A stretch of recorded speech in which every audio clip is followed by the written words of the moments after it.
wrestling match is usually judged in two ways, the hype before it and then what happens in the ring. If we're talking about WWE, said match then vanishes into the abyss because so much more content is hurled at your face you're not allowed to enjoy what you've just seen. It's time to progress and move on to something else, and if you get left behind, more fool you just got eaten up by the wrestling dustbin. However, there is an exception to every rule, and that indeed runs true here, for you see, sometimes events that occur after a scrap give it a whole new meaning, almost giving you the opportunity to see it through new eyes. This can be for the good, but it can also be for the worst depending on what that is. Either way, all of a sudden, it's gonna bury itself in your subconscious. I'm Simon from WhatCulture, and this is 10 wrestling matches that inadvertently became famous. Number 10, Edge vs Alberto Del Rio. Taking place at WrestleMania 27, Edge and Alberto Del Rio clashed in 2011 on the grandest stage for the World Heavyweight title. It was fine, all things considered, and after the Rated R Superstar won, we were like, alright, cool,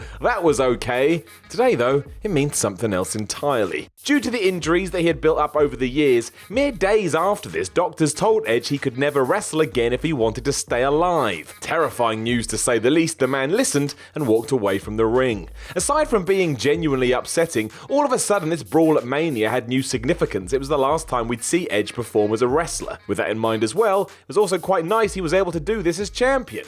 It made it all the more poetic. Given what could have happened if his ailments hadn't been caught too, this in many ways was a fitting end for a career that anyone would be proud of. Edge reached the peak and never looked back. Number 9, Stone Cold Steve Austin vs Kane vs The Undertaker vs Mankind. Capital Carnage, a UK event which I was at live, should you care, was a glorified house show. WWE's attempts to take advantage of the growing market and make a load of cash in the process. It was a really fun event though, with an electric crowd. Unfortunately, it's what was happening away from the ring where a tragic story was unfolding. Not only did Jim Ross suffer a relapse of his Bell's palsy, but this was mere hours after he'd learned about the passing of his mother. Being the true pro he is, JR insisted on calling the show, but one would assume the sheer amount of stress was too much for him, as it would be for anyone, and it potentially triggered a return of his illness. Remarkably completing the broadcast, Ross was taken off TV and given time to recover. It's horrible to watch this pay-per-view nowadays knowing this is going on outside. No one deserves to suffer through that, especially not someone like Jim Ross. Number 8, Bret Hart vs Terry Funk. This happened on WCW Thunder. Think of that.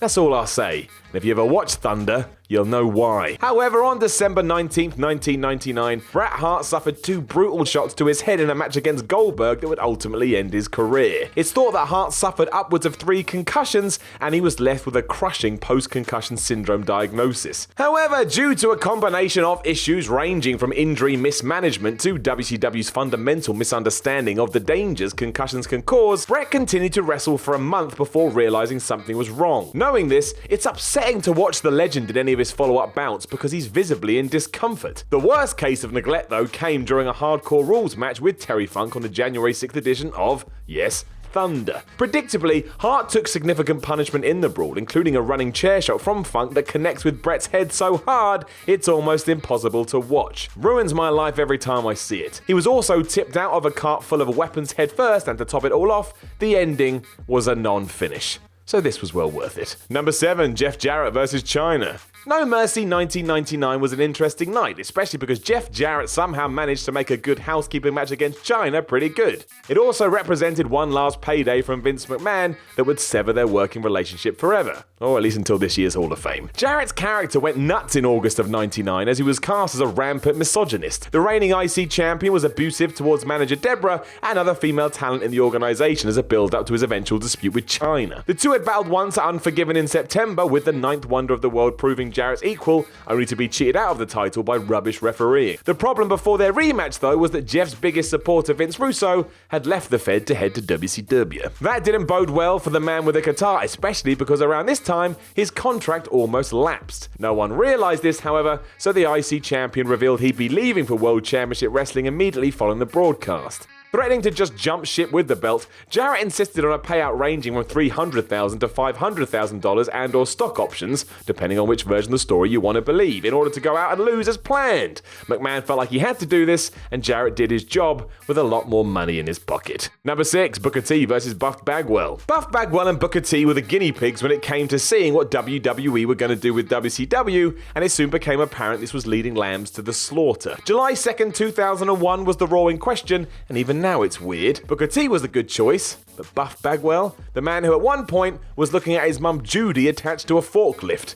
In reality, this was dead before it even began too. For years, WWE had told the audience that WCW was evil, so as soon as the fans saw them in the main event, they were ripped to shreds. It clearly affected both men, and the pressure stripped the match away from any potential it may have had. It went from worse to worse before company heels Steve Austin and Kurt Angle ran into a deafening pop. Because of course, it's hard to see what else WWE thought was going to happen. Obviously, Booker would survive this to have an awesome career, but Bagwell vanished from all existence. Well, no he didn't, but he was never seen in the WWE again, and to this day still blames Jim Ross. Number 5, Shawn Michaels vs Diesel. On May 19th, 1996 in Madison Square Garden, we had a relatively basic match between Shawn Michaels and Diesel. Well, that would have been the case anyway if what happened after had never occurred. A sold-out Madison Square Garden house show crowd bore witness to kayfabe being chucked out the window after a steel cage WWE title match between these two. It was more personal than usual as Nash was heading to WCW, as was his friend Scott Hall. Fans knew this as well, chanting "You sold out" at them throughout, but this took a whole new turn as the event ended. As HBK was celebrating, Razor Ramon embraced with his longtime rival before Shawn appeared to give the floor Diesel a kiss of life and too sweeted him back to health. They're all joined by Triple H in one big hug as the audience looked on in disbelief. 1996 was a very different time. Though reluctantly approved by Vince McMahon, the curtain call, as it's now known, caused so much rage amongst other wrestlers it blew up in everybody's face.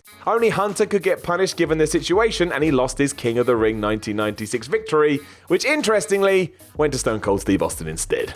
Just imagine. Number 4, the 2014 Royal Rumble match. How can a man not entering the Rumble be such a big deal? Well, just go and watch the 2014 Royal Rumble to see how it can break an entire company. Fans were so desperate and so convinced that this was Daniel Bryan's year, they shouted for him from entrant number 1. This is why when we got to entrant number 30 and Rey Mysterio arrived, well, it all just fell apart. Despite usually being a beloved babyface, the master of the 619 got booed out the building like he was Roman Reigns after WrestleMania. It was all anyone wanted to talk about when all was said and done. This got worse too in terms of fan favourites. That aforementioned number 1 spot had gone to CM Punk, probably the only guy that could have calmed the fans in the arena that night. He did put in a solid 49-minute performance, but left the Rumble after Kane pulled him to the floor and chokeslammed him through a table. All that was left was for everyone to boo the hell out of eventual winner Batista. And then Punk walked out of the company 24 hours later. His frustrations had boiled over and he had enough, so he went. We all know what has happened since, and is also kind of responsible for everything that happened at WrestleMania 30 with Bryan. No one saw that at the time, but everything after cemented its place in history. Number 3, the Bella Twins versus Emma. Surely no one could have predicted this. During a time in the WWE where women were most definitely not treated how they should, a match between the Bella Twins and Paige and Emma was given about 30 seconds of Raw TV time in February 2015. Realizing how stupid this was, Twitter users came together to fight a battle to stop this nonsense. The hashtag Give Divas a Chance became a worldwide trend for days as more and more users joined in to point out that women were not being used how they should, or barely even given a chance. This had been made even more obvious because down at NXT they were tearing it up. Surely those on the main roster should be allowed to show what they could actually do. Not even Ric Flair could achieve anything in half a minute. Ironically, it had been Paige and Emma's Choice War at NXT Arrival just under a year earlier that kicked open this door, yet it never transitioned to Raw or SmackDown. Vince McMahon's "We hear you, keep watching" tweet in response blew everything up, and that was it. WWE finally caught up with the times, and that's not a bad fallout for 30 seconds in the ring. Number 2, The Godfather and Val Venis versus Jeff Jarrett and the Blue Blazer. A nothing tag team match buried in the middle of a usual Attitude Era Raw was not a fitting end to Owen Hart's televised life and career as a pro wrestler. He deserved more, but even during this he once again proved he was the best. Didn't matter the situation, Owen could do anything and everything. Given that he was the Blue Blazer here, Owen adjusted his in-ring style accordingly to attack both Val Venis and the Godfather with an array of high-flying and technical assaults. What makes it even sadder is the atmosphere at the time. Fans rarely cared about anything other than the main event in the late 90s, choosing here to chant "We want puppies" simply because Deborah was at ringside. A few even flipped off the camera as it panned around. Obviously no one knew what was going to happen days later, but still, Owen Hart was and is a legend and shouldn't have ever been in this situation to begin with. Only the best would have been appropriate. Number 1, Chris Benoit versus Elijah Burke. Everything that was going on when Chris Benoit took on Elijah Burke during WWE's version of ECW was nuts. Mr. McMahon had been blown up in a limo, and this supposed death was dominating every single brand from moment 1 till the end credits. It even took center stage during a tournament to crown a new ECW champion. And then everything got awful. 6 days after this match, Vince opened an episode of Raw to tell us that Benoit and his family had died. We all know what happened next, but as it would transpire, the tournament semi-final match against Elijah Burke would prove to be Benoit's last ever encounter. Uncharacteristically missing a weekend house show in Texas after murdering Nancy, his wife, on the Friday, and Daniel, his son, on the next day, Benoit was dead himself by the time he was due to be facing CM Punk in the finale. Why anyone would want to watch this today, I don't know, but if you do, it's drowning in sadness, heartache, and controversy.